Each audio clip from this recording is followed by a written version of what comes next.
o marang moula mayap aungil madangali arngula belang isayaul akmul mogon our other belang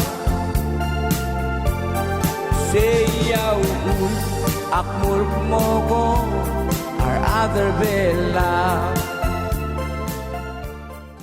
malungil el silsil mora kami rogu ilo kuknos bedet makrelang tuguni tigil adal ngarakwam ya adal belaul rakwam ngal tengah ngaring ya tugubet sel elokya gargit kita lo mesringil kado denglil waseng losel elondi brarugul belaul le tugubet sel madadu el angkuk el metiang mos edel kukro masangerongsi lo tigil kukmos sepi loreng setiar rajo mau era buku ulungit ringim bolo ngadu buku geringiata ko aktimo ulungit waisir kami lo sia tribo de bataem dia ka keren di uriu seguide se loraile merkonge itamos edel kukada du aigel Udesuall git mang ti ku aisro segel ngaringi erul tukoil tukora blua del dilo para el alsande mal moklo tutlel será otro ore sel palauri apportionment commission au tebdia Udesuall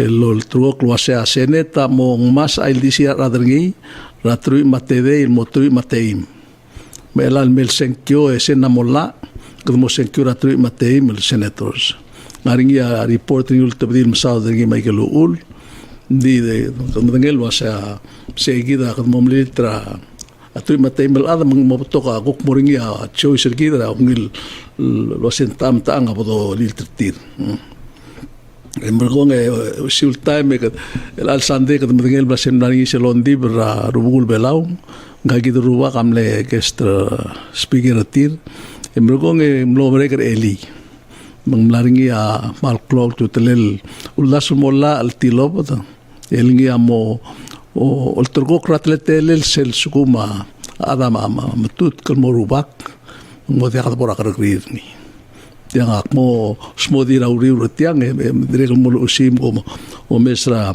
a newspaper a kutulurol el mom southern madalo ai se me el alta me ekboko o gotorang parda morangal o kagargid man. So first let me take this opportunity to welcome you to Palau, Dr. Robert Underwood. I know you're not a stranger to Palau. You've been here. I guess, like our generation, you're over 70, so you've been around. Not only in Guam, but also you've been here many times in other parts of Micronesia. So you have, I see your hair is become white. And so I guess that's a sign of wisdom. Yes. Yeah, and then I hope so. Mr. Underwood was conferred the title by High Chief Raklay last night during the reception at the Palacia Hotel, and I myself, have not seen this. It's unusual, but it's a particular recognition of a person who has accomplished a lot. So, with that, Mr. Underwood, with your own words for those who did not seen your presentation or heard you, tell us a little bit about your background. You're from Guam, school and all, short, profession. Thank you for this opportunity, Moses, and it's good to see you. I've known Moses for a very long time, longer than I like to say, but I appreciate the opportunity. Of course, my professional background is as a teacher, and that's basically what I've done most of my life. And so I've had different positions related to teaching, teacher training, teacher evaluation, and being a dean of the School of Education at the university, and eventually becoming president of the university after a time where I went into politics, and I was elected to the U.S. House of Representatives as the Guam delegate. So I've had those opportunities to kind of work trying to understand the educational conditions of the island, and also the rest of the region, Micronesia. There were times when I ran a teacher training center for the entire region. So you know a lot of Palawan teachers. Oh yes, and I work. I was just telling you that one of my exciting things that I did back in the 70s was I got a chance to talk to David Ramarui, and he was like the educator, senior educator, and highly regarded and respected, not only here but throughout the region. And so I've had that opportunity. I ran bilingual education assistance in Micronesia, in which I had people in different parts of the region working for me, including two who became eventually Lieutenant Governor Tony Taweramang from Oliai, and he worked for me, and then Manny Sound, who also became Lieutenant Governor of Chuk, he worked for me.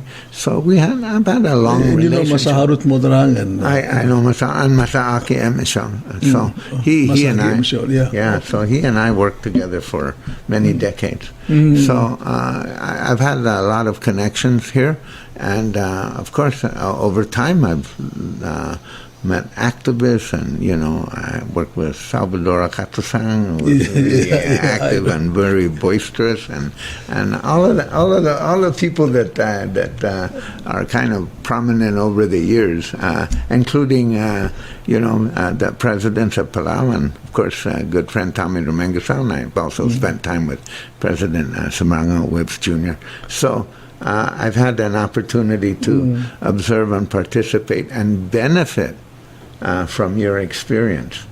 I think people in Palau need to kind of understand how powerful they are in the minds of other islands. Maybe they don't see that, but for an island group that's island nation that's only 20,000 people, they have enormous influence way beyond 20,000. Yeah, you made that description during your presentation. You used the word feisty. And I was sitting there, I said, what is this, Yeah, feisty, and also just the respected, and the word in English sometimes is outsized, like you're actually seem bigger than you actually are.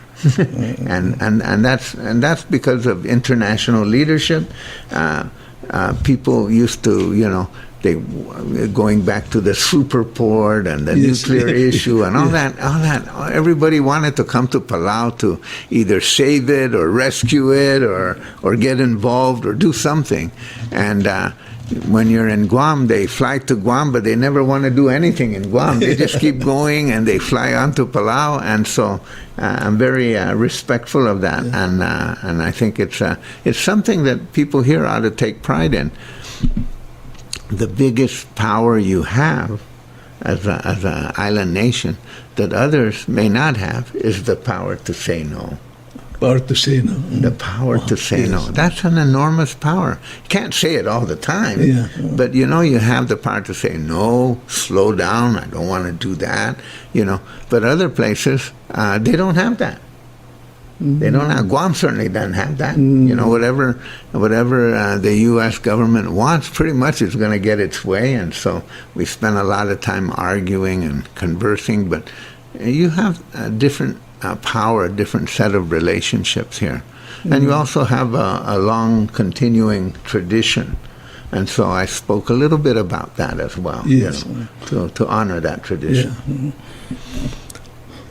So when I knew you were, I say you were a Chamorro nationalist. That's right. And an activist. I still am. Yeah. So I was surprised because I was listening to you, and when you explained that the defense system of first island chain and second island chain, I was kind of really enlightening for me, because I knew, we received military officials here. They talk about it, and then during the negotiation, I guess they talk with our leaders. But I want to have your thinking on that. Explain it, because I think if you explain it as to the military situation and the Guam and Palau and how these islands fit into this thing. Well, when you're from the islands and you look at an island, first of all, you think your island is number one. And also, you think of it as having people and a way of life and resources. So, for, Chamorros who historically like to be farmers and ranchers, they look at their land and they see, the possibilities. Palauans kind of merge that also with the ocean resources. So when they look at the island, they think of that this way. When people from the outside come here, they don't see the same thing. They see something different. They see where you're at in the world map and how valuable you are to them or not valuable to them. So they're making a different set of judgments, a different assessment, a different calculation.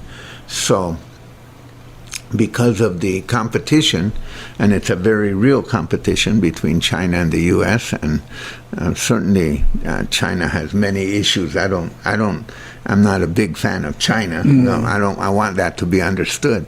But because of that competition, U.S. officials are going to see these islands differently than they did 10 years ago.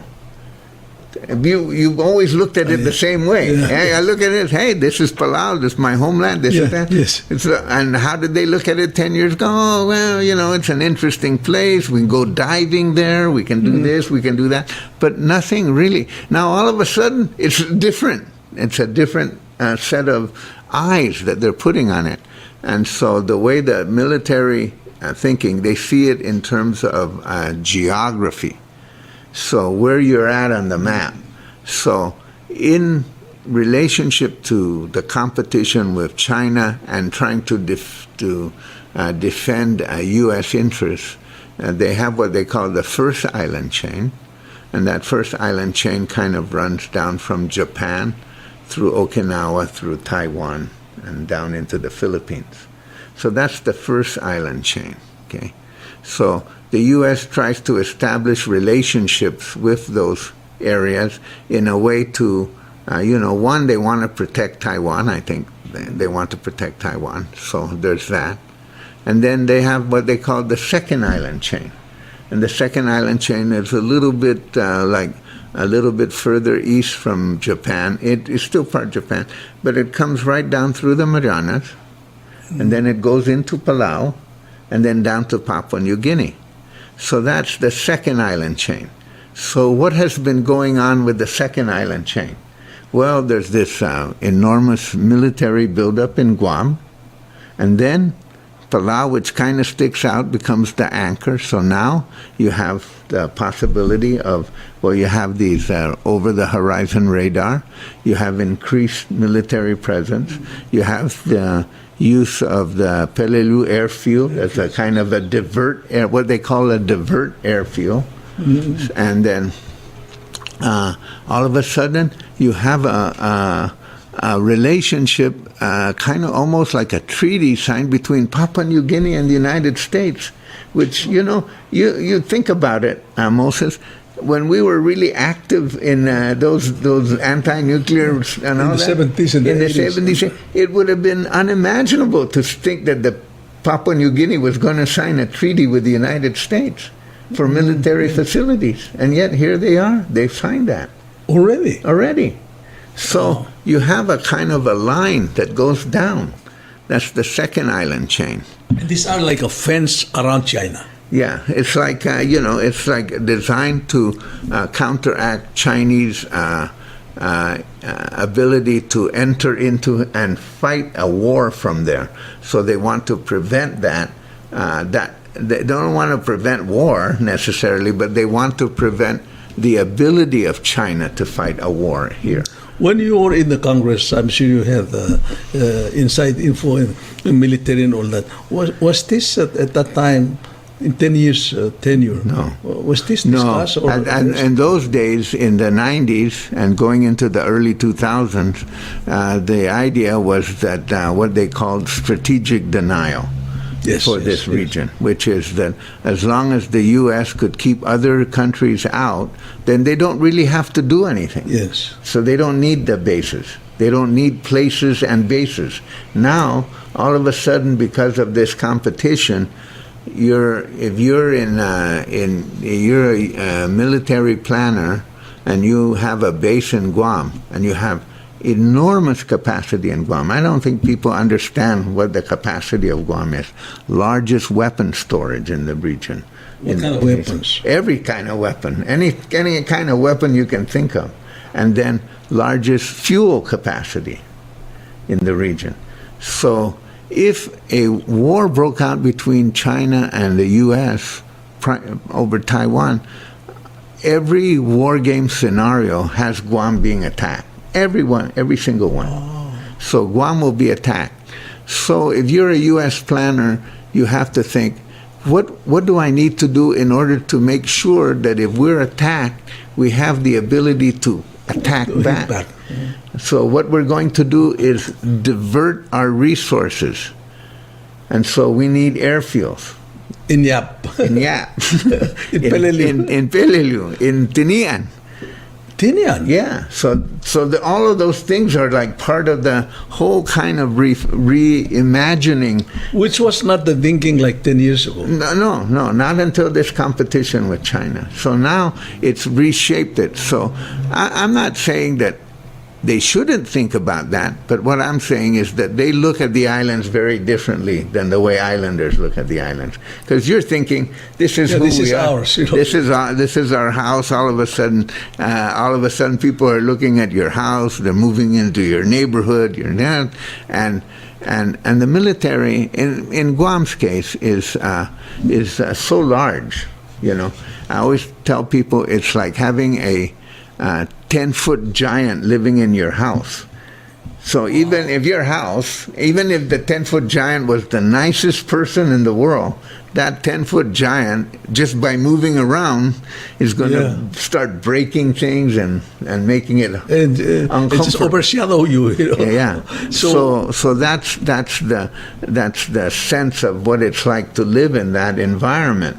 Now, of course, the military... So where in Guam are these weapons or...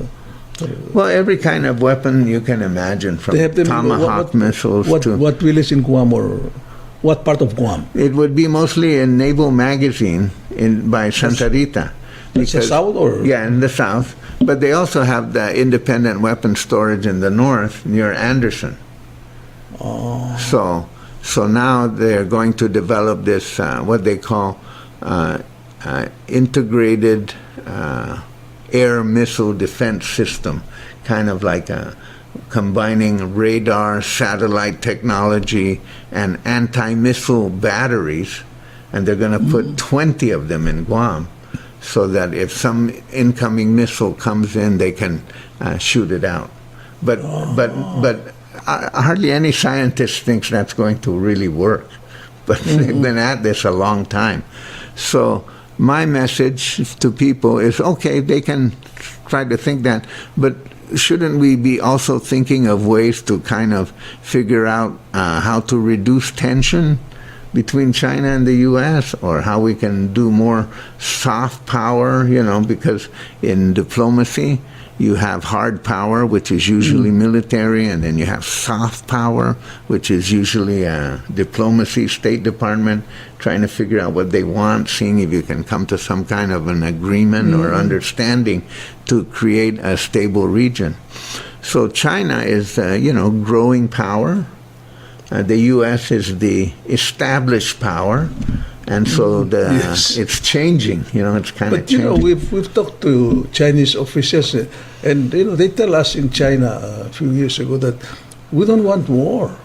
And we don't want to conquer Taiwan. I mean, it's just all rhetoric, but they said these are our people. We want to make business. So they're rich island.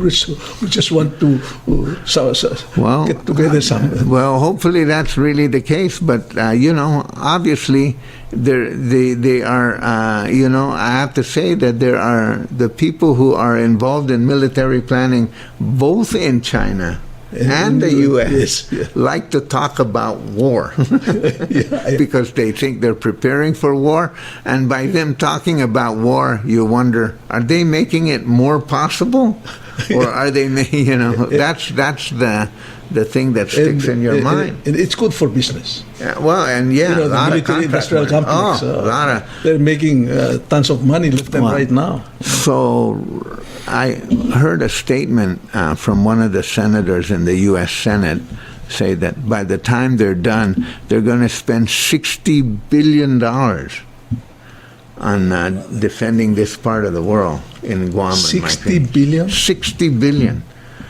See? Wow. So that's a lot of money. So the question is, so where do we fit? Where do these 3,000 people, these islands, who consider these islands home, and where their culture, where the ancestors are from, and they belong to them, and they belong to the islands. Yeah. So the first thing I think that needs to happen is that we all kind of need to understand what is actually going on, and we don't have to give you an example. The Department of Defense just issued an environmental impact statement in late May that they're going to set up missile tests in Guam, and that they're going to do 2 every year, and that if you live around Andersen Air Force Base, do not go to your property during the conduct of these tests. And so they issued this statement, and then they said, you have 30 days to comment on it. And it's 400-page document.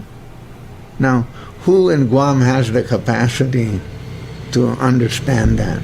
So I think the governor and the speaker asked for 60 more days to look at it. That's all they can do. So the military said, okay, we'll give you another 30 days. But that kind of like activity, then that was followed up with another environmental impact statement that they're going to put a squadron of Air Force jets from Singapore. The Singapore Air Force is coming to the region, and they're going to have a permanent base in Andersen. Wow, interesting. So you see how now all of this is, why would they do that? Are they trying to signal something to China? Is this part of that? But obviously, the people of Guam have nothing to say. Nothing to say. Do you like Singapore? You want them? You have no choice. Now, if they suggested that in Palau, well, now you have a choice. You can say, well, maybe we like it. Maybe, I've been to Singapore. It's a great place. I don't know. That's entirely up to you. But you have the power to say no. In Guam, all we have to do is the power to respond, to say, I don't know. But and all the lands in Guam that are now military bases or to be used for, let's say, for the Singapore base, are they all U.S. federal land? Yeah, they're all on federal land now, but in the construction of the new missile defense system, they have to set up these missile batteries, and there's some that are outside the base. But if they set up a missile battery in your neighborhood, okay, so even if the missile battery itself is like 3 acres, but they have like what effect will it have on your property values? Is it going to be a good effect?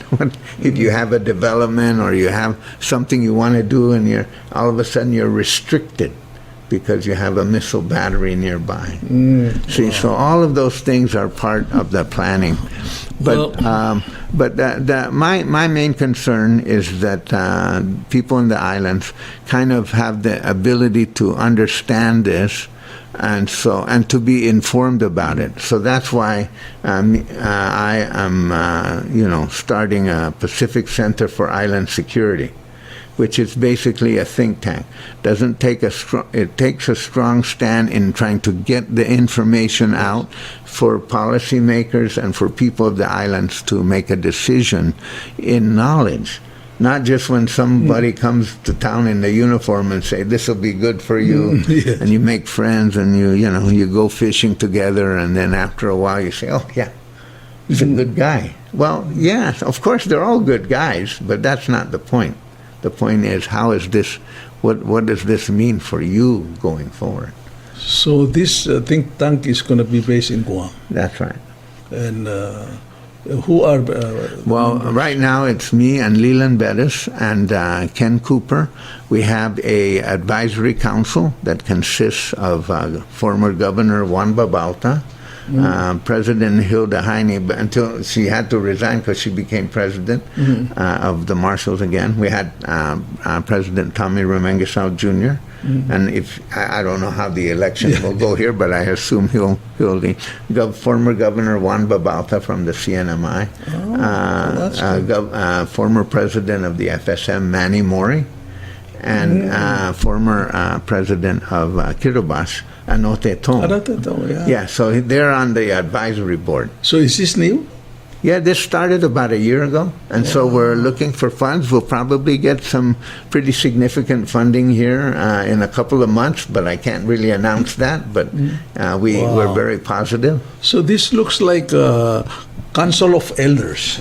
Kind of a council of elders, and also it's going to create the mapping.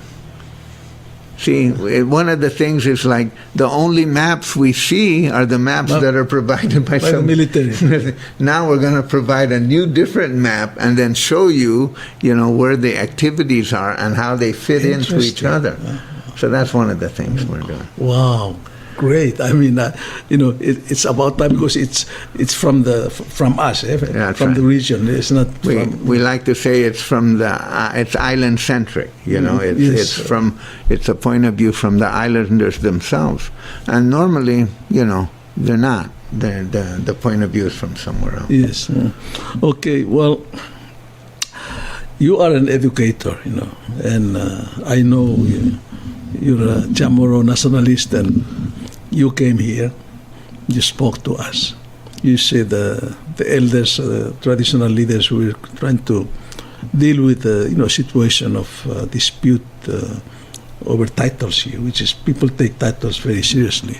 So we're addressing that. So from your perspective as an educator and as a nationalist from Guam, you see what happened to Guam for your culture, and you see as we are. Also, to me, on the borderline. Yeah.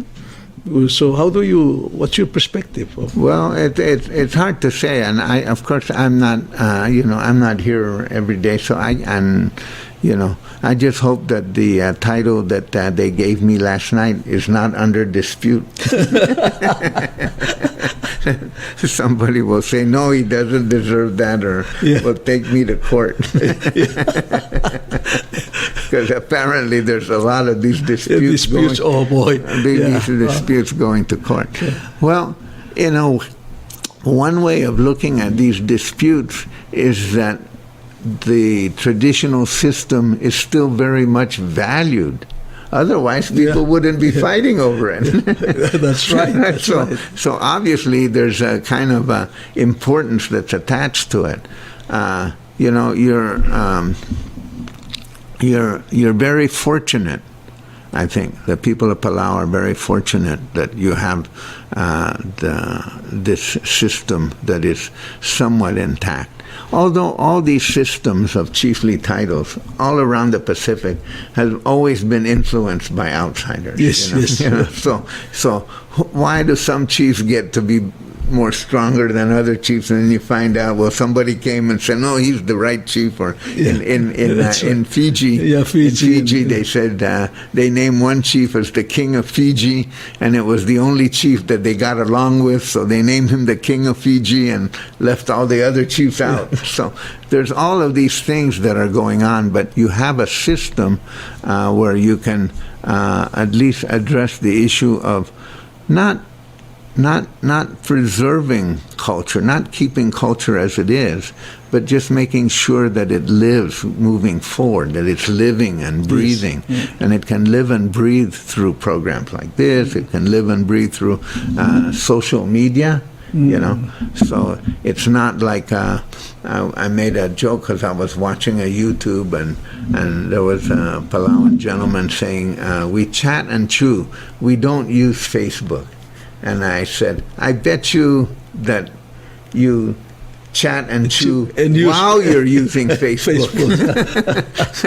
I don't think you should say we chat and chew, we don't use it. Everybody uses Facebook. So the point is, how do you make that work for you? Yes. So how do, I mean, like in your experience in Guam, I mean, you also have a culture and you have language, and you know, language is central to culture. If you lose your language, you practically lose your culture, you know. For sure. Yeah.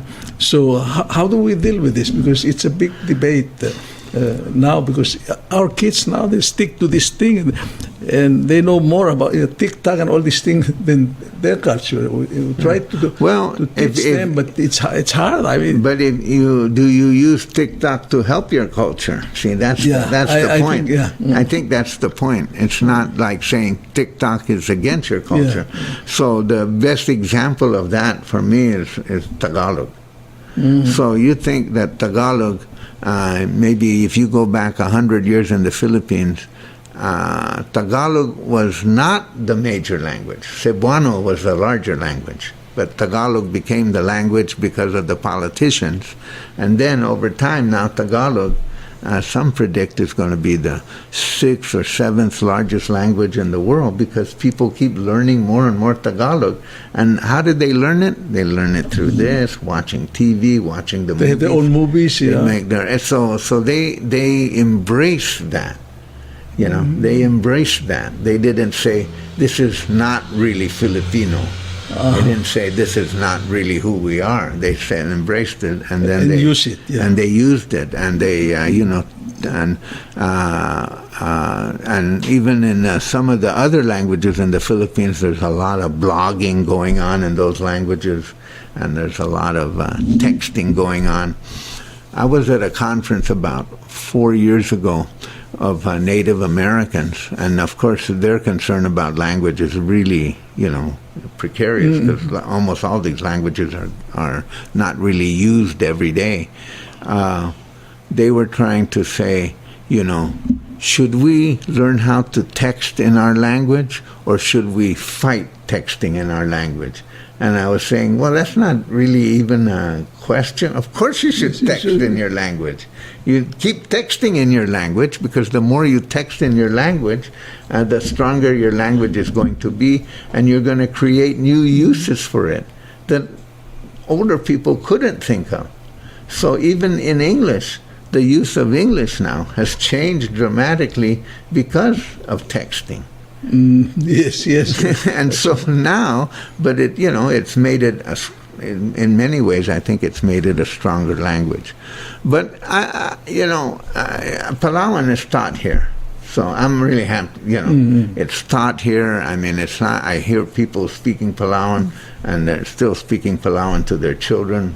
I guess they're still most of the time. But maybe there's some that are not speaking Palawan to their children now.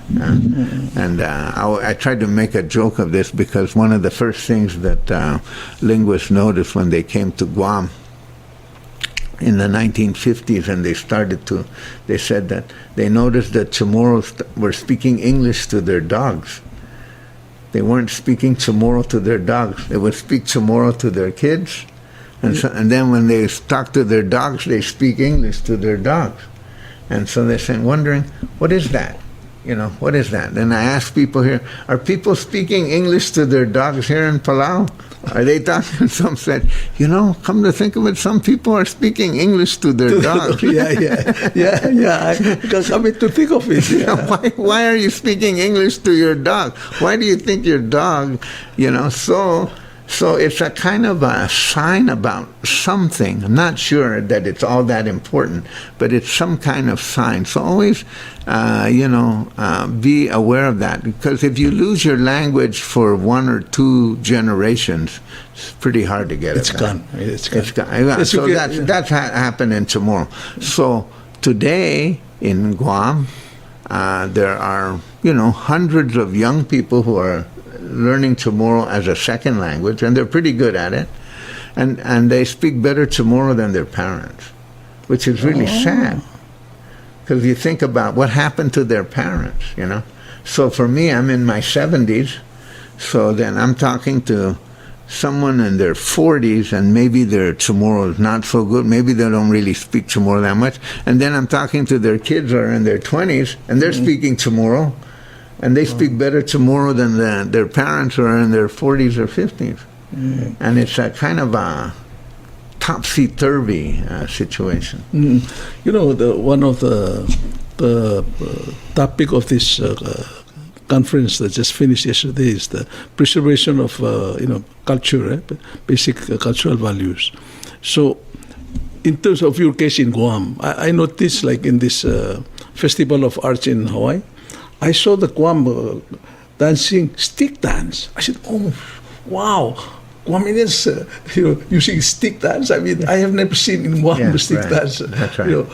Mostly done in Yap and Chuk, and then sometimes in Palau. But I said, so this must be new. And I see like a dance that's almost like our matamato. Guam, they have skirt and all that. So I was wondering, I mean, is this kind of part of relearning? It's part of relearning. It's also part of inventing. It's inventing and borrowing. I always say, thank God for the Carolinians. Yes. The Carolinians maintain navigation, and they maintain stick dancing. Hitting each other. And then now everybody, so someone was telling me, even the Yappies from Yap learned stick dancing from the Carolinians. And Carolinians, because they were isolated for so long, they maintained more of that. Of course, they maintained their navigational skills, and then now they're teaching pretty much everyone else how to navigate. So, that's part of it. It's part of relearning and reimagining what you had. One of our dance, we learned it, I think, from Punape or from Chuk. It's called matmatong. It's like marching dance. Right, they start, march. Right. So when they start dancing that way, when I first saw that in the 70s, I said, so where did that come from? I said, I don't know, it's from maybe the German times. I said, well, you're imitating the German soldiers. Marsch! And then all of a sudden they're out there, they start dancing. It's interesting, this, I attend this meeting, as you know, this conference for 2 days, and I look at that. That's one of the few occasions where we have hundreds of Palauans who are at that level of, elders, like 50 up, mostly. And it's very interesting. I look around. Most of them are retired people. I mean, from all different fields, And then coming together to kind of deal with this kind of cultural things that we're dealing with, that this dispute thing that going to court now. So we have a modern court system coming in to resolve, a traditional, the dispute over traditional title. So all these people around, and I realized that this is really an important for us to really deal with it, rather than kind of hide our, face in the sand. So I think, like you in Guam, you have to kind of find your niche in this, this world today, as we move with the military and all this change and change like this social media. How do we survive in this kind? As a people with and maintain our culture, Well, you have to, first of all, you have to kind of look inside yourself, make sure your educational systems, your government systems are protecting that. And then you go to places like FESPAC, where you're learning from others who are in a similar situation. So I think there's a lot of borrowing in FESPAC. So in that FESPAC, Festival Pacific, you want some of the, depending on what part of the Pacific they're from, and you see how the dances are and how they present themselves, and you're thinking, I bet you this wasn't the same way in the 1970s when they started. They're borrowing a lot from each other, and they're stronger for it. They're not weaker, they're stronger. And what you said about the chiefs is that they're older men who are all retired, but they were all successful. And it shows that you could still be successful and still be interested in maintaining your cultural traditions and your values. That's a lesson in itself. You know, some of these men went and they became, they served in the U.S. military for a career, and then they came back, but they went right back to tradition. Become chiefs, and like a hard chief. That's right, and it shows. It shows that the strength of your traditions and the acceptance of your values. So you always have to think about how do you apply your values to different things that are happening today. How do you apply your values to maintaining the environment, the economic sustainability, the value of the land, the value of the ocean, So one of the things that you have to kind of reimagine how you determine the value of something, They would say, people look at the value of property. They say they can assess the value of property per square meter and all that, right? How do you assess the value of a coral reef per square meter? Who assesses that value? See? So you have to kind of apply that kind of modern lens to what is a traditional resource and try to make that work. So it's really just reimagining yourself. And I think, you have the strength to do that, and you have the traditions intact to do that. You have advocates like yourself and others. And, you have a pretty good educational system that accepts that. I don't see much argument. And in fact, I think the desire to maintain the Palawan language is pretty strong. Okay, well, we're coming to the end, and then last night you were conferred the title, Macraeus. So I don't know whether they explain it to you, but it's kind of a double-edged. That's what I heard. It's like for Macraeus means like you hold on to something precious, and you don't want to release it. That's right. And then so it's really like culture is something precious you keep it. But at the same time, it also means that people who are stingy. That's right. You just get for yourself, you don't want to share. That's right. So, but it's a title, and I admire the client to do it. But this one still remains to be done in the title, in order to be final. You have to do a blumur. It's a feast for a chief. Yeah. You have to. All your friends, all the chiefs will get together. You make a feast for them. Okay. And like an announcement, a little bit ceremony there. Yeah. So I guess that's going to be the next time. That's right. I'll come back and have that feast. So you have to come back. We have to come back to this program. We'll see. So I appreciate it. Yeah. Appreciate it, my friend. Yeah. My friend. Thank you so much. Sulang. Otherwise, I can mortiang bring us ulilang kal ruba kal no se that mak e ko manom sound di lake bodo ngul lang maguk el almelong emlur e o marang moula mayap au ngil madangali arngul belaw ise yaul akmul mogon our other bella say yaul akmul mogon our other bella Bisayaw un hakmul mogot